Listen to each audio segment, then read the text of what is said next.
Honourable Senators, members of the House of Commons, it is with a deep sense of pride and pleasure that my wife and I join you here today as we witness Canadians coming together in a renewed sense of national pride, unity and hope.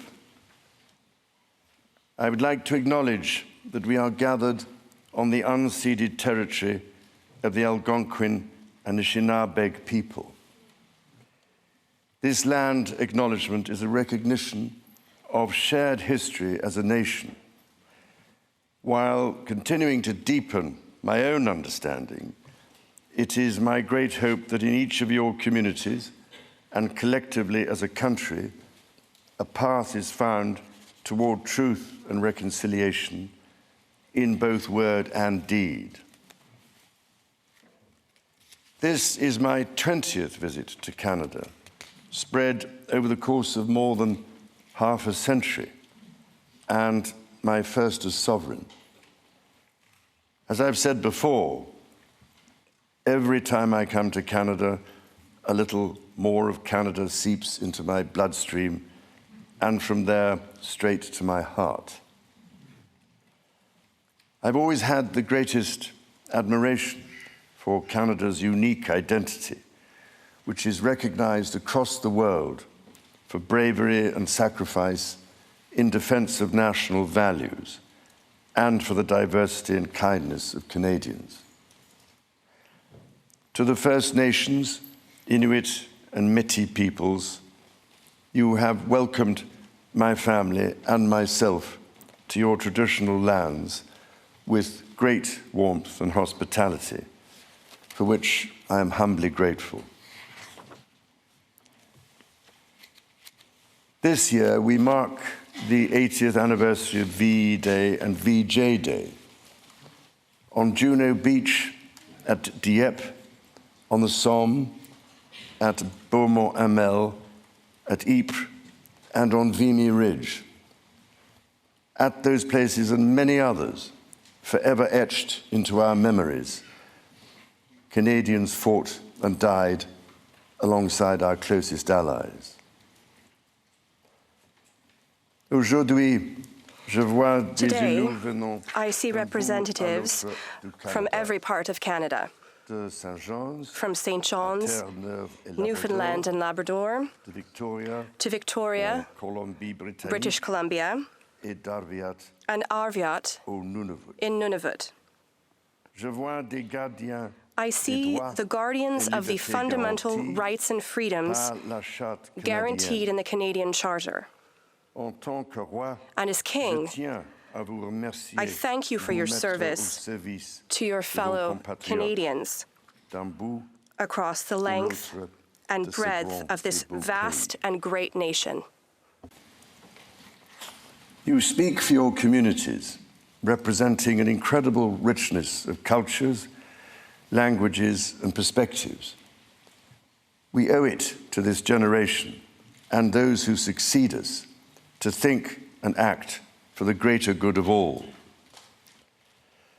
While the world faces unprecedented challenges, generating uncertainties across the continents with regards to peace and stability, economics and climate change, your communities have the skills and determination to bring a wealth of solutions. By fostering collaboration and engaging in respectful, constructive debates, you will ensure this government is capable of bold and fair action to support Canadians. It has been nearly 70 years since the Sovereign first opened Parliament. In the time since, Canada has dramatically changed, repatriating its constitution, achieving full independence, and witnessing immense growth. Canada has embraced its British, French, and Indigenous roots and become a bold, ambitious, innovative country that is bilingual, truly multicultural, and committed to reconciliation. The Crown has for so long been a symbol of unity for Canada. It also represents stability and continuity from the past to the present. As it should, it stands proudly as a symbol of Canada today in all her richness and dynamism. When my dear late mother, Queen Elizabeth II, opened a new Canadian Parliament in 1957, the Second World War remained a fresh, painful memory. The Cold War was intensifying. Freedom and democracy were under threat. Canada was emerging as a growing economic power and a force for peace in the world. In the decades since, history has been punctuated by epoch-making events: the Vietnam War, the fall of the Berlin Wall, and the start of the War on Terror. Today, Canada faces another critical moment. Democracy, pluralism, the rule of law, self-determination, and freedom are values which Canadians hold dear, and ones which the government is determined to protect. The system of open global trade that, while not perfect, has helped to deliver prosperity for Canadians for decades, is changing. Canada's relationships with partners are also changing. Il nous faut confronter la réalité. We must be clear-eyed. The world is more dangerous and uncertain place than at any point since the Second World War. Canada is facing challenges that are unprecedented in our lifetimes. Many Canadians are feeling anxious and worried about the drastically changing world around them. Fundamental change is always unsettling. Yet this moment is also an incredible opportunity, an opportunity for renewal, an opportunity to think big and to act bigger, an opportunity for Canada to embark on the largest transformation of its economy since the Second World War. A confident Canada, which has welcomed new Canadians, including from some of the most tragic global conflict zones, can seize this opportunity by recognizing that all Canadians can give themselves far more than any foreign power on any continent can ever take away. And that by staying true to Canadian values, Canada can build new alliances and a new economy that serves all Canadians. The Prime Minister and the President of the United States, for example, have begun defining a new economic and security relationship between Canada and the United States, rooted in mutual respect and founded on common interests, to deliver transformational benefits for both sovereign nations. Simultanément, le gouvernement... In parallel, the government is working to strengthen its relationships with reliable trading partners and allies around the world, recognizing that Canada has what the world needs and the values the world respects. Le Canada est prêt à bâtir to build a coalition of like-minded countries that share its values, that believe in international cooperation and the free and open exchange of goods, services, and ideas. In this new, fast-evolving world, Canada is ready to lead. This will be demonstrated in June when Canada convenes the G7 summit. The government is guided by its conviction that the economy is only truly strong when it serves everyone. Many Canadians are struggling to get ahead. The government is responding, reducing middle-class taxes and saving two-income families up to $840 a year. It will cut the GST on homes at or under $1 million for first-time home buyers, delivering savings of up to $50,000.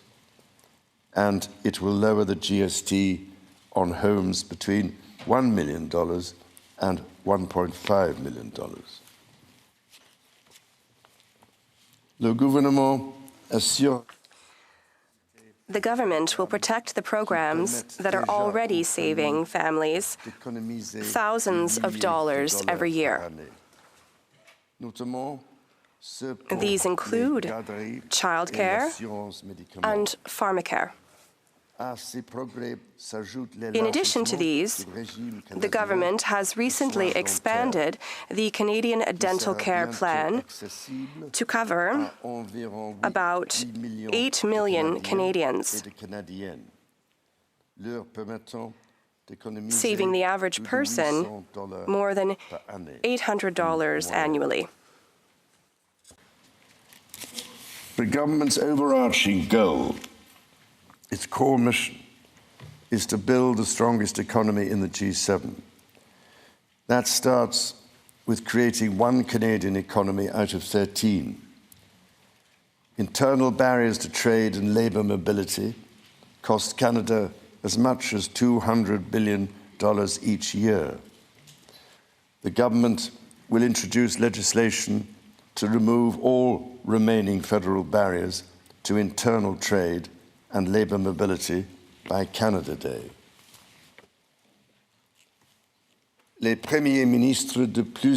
Numerous premiers have already taken vital steps to break down provincial and territorial barriers to trade. Together, we will build on that progress to deliver free trade across the nation.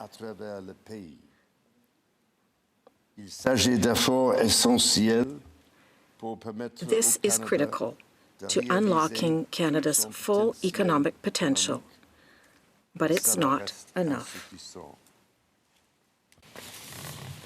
To build Canada strong, the government is working closely with provinces, territories, and Indigenous peoples to identify and catalyse projects of national significance. Projects that will connect Canada, that will deepen Canada's ties with the world, and that will create high-paying jobs for generations. Given the pace of change and the scale of opportunities, speed is of the essence. Through the creation of a new major federal project office, the time needed to approve a project will be reduced from 5 years to 2, all while upholding Canada's world-leading environmental standards and its constitutional obligations to Indigenous peoples. The government will also strike cooperation agreements with every interested province and territory within 6 months to realise its goal of one project, one review. When Canadians come together, Canada builds things that last. Éliminer ces obstacles qui freinent. By removing these barriers that have held back our economy, we will unleash a new era of growth that will ensure we don't just survive ongoing trade wars, but emerge from them stronger than ever. It will enable Canada to become the world's leading energy superpower in both clean and conventional energy, to build an industrial strategy that will make Canada more globally competitive while fighting climate change, to build hundreds of thousands of good careers in the skilled trades, and to build Canada into the world's leading hub for science and innovation. Critically, the government will undertake a series of measures to help double the rate of home building while creating an entirely new housing industry, using Canadian technology, Canadian skilled workers, and Canadian lumber. The government will introduce measures to deliver affordable homes by creating Build Canada homes. This mission-driven organization will act to accelerate the development of new affordable housing. It will invest in the growth of the prefabricated and modular housing industry, and it will provide significant financing to affordable home builders. The government will make the housing market work better, including by cutting municipal development charges in half for all multi-unit housing. The government will drive supply up to bring housing costs down. To be truly strong, Canada must be secure. To that end, the government will introduce legislation to enhance security at Canada's borders. Law enforcement and intelligence agencies will have new tools to stop the flow of fentanyl and its precursors. The Canada Border Services Agency will be given new powers to examine goods destined for export, to prevent the transport of illegal and stolen products, including cars. Le gouvernement protégera. The government will protect Canada's sovereignty by rebuilding, rearming, and reinvesting in the Canadian Armed Forces. It will boost Canada's defense industry by joining Rearm Europe to invest in transatlantic security with Canada's European partners. And it will invest to strengthen its presence in the north, as this region, which is an integral part of Canada, faces new threats. The government will discharge its duty to protect Canadians and their sovereign rights from wherever challenges may come at home or abroad. To keep communities safe, the government will hire 1,000 more RCMP personnel. It will change firearms licensing and strengthen enforcement of yellow and red flag laws. Weapons licenses for those convicted of intimate partner violence and those subject to protection orders will be revoked. Through the deployment of scanners, drones, and helicopters, additional personnel, and canine teams, the government will stem the tide of illegal guns and drugs across the border. It will take these steps while protecting the rights of law-abiding gun owners and Indigenous peoples' long-standing hunting traditions. The government will bring a renewed focus on car theft and home invasions by toughening the criminal code to make bail harder to get for repeat offenders charged with committing these crimes, along with human trafficking and drug smuggling. During this time of great change, Canadians are uniting behind what makes Canada unique. La langue française et la culture québécoise. The French language and the Quebec culture are at the heart of the Canadian identity. They define the country that Canadians and I love so much. Canada is a country that respects and celebrates its official languages and Indigenous languages. The government is determined to protect the institutions that bring these cultures and this identity to the world, such as CBC, Radio-Canada. It will protect the people who give us access to fresh, healthy, and quality food, agricultural producers, and it will protect supply management. Nature is core to Canada's identity. In 2022, Canada convened COP15 in Montreal, which concluded with 196 countries striking a historic agreement to protect 30% of their lands and 30% of waters by 2030.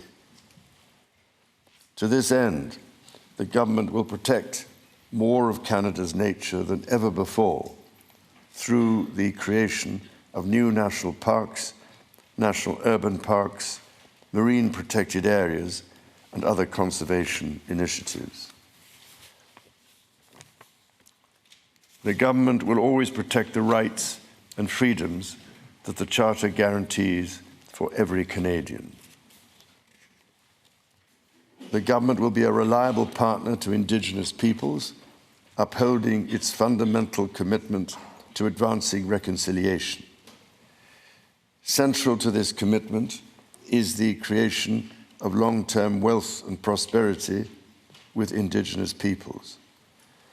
For that reason, the government will double the Indigenous Loan Guarantee Program from $5 billion to $10 billion, enabling more Indigenous communities to become owners of major projects.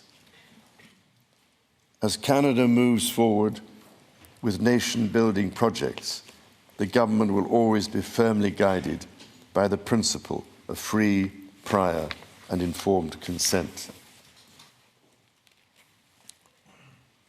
Canada's immigration system has long been a source of pride for Canadians and of dynamism for the economy. The government is dedicated to rebuilding the trust of Canadians in immigration by restoring balance to the system. Le gouvernement instaurera une limite.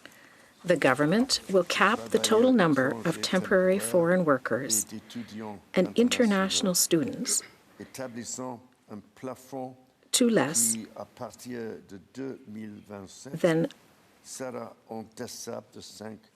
than 5% of Canada's population by 2027.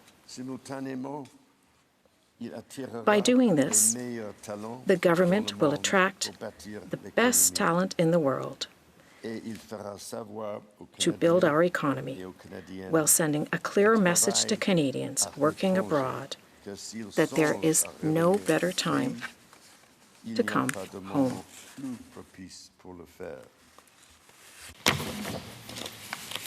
Dans toutes ses actions, le gouvernement In all its actions, the government will be guided by a new fiscal discipline. Spend less so Canadians can invest more.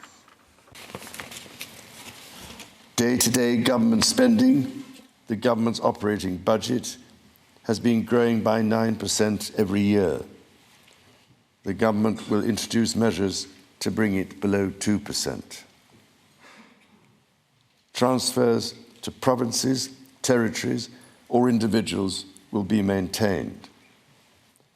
The government will balance its operating budget over the next 3 years by cutting waste, capping the public service, ending duplication, and deploying technology to improve public sector productivity.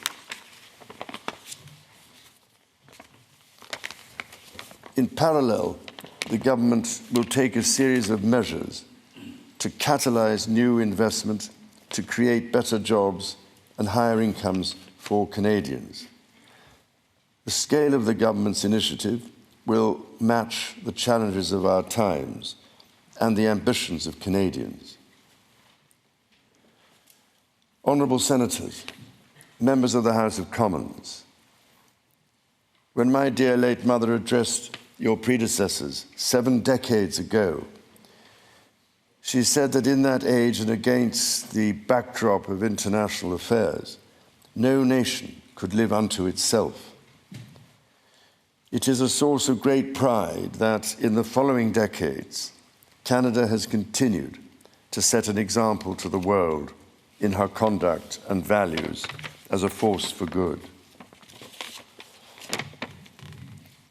À vous, et à l'ensemble du I peuple wish to canadien, express to you and to the mon épouse people et of Canada moi-même adressons my nos heartfelt sincères gratitude remerciements pour cet and that accueil of my des wife plus chaleureux. for the warmth of the welcome which we have received. As the anthem reminds us, the true North is indeed strong and free.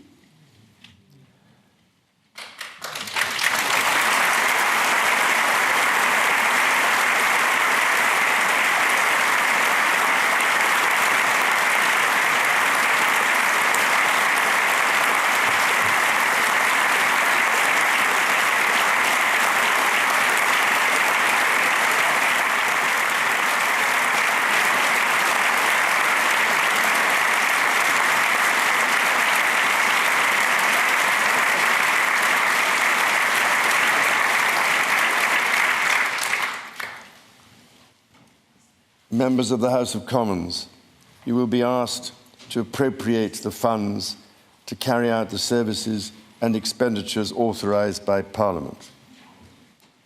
May you honour the profound trust bestowed upon you by Canadians.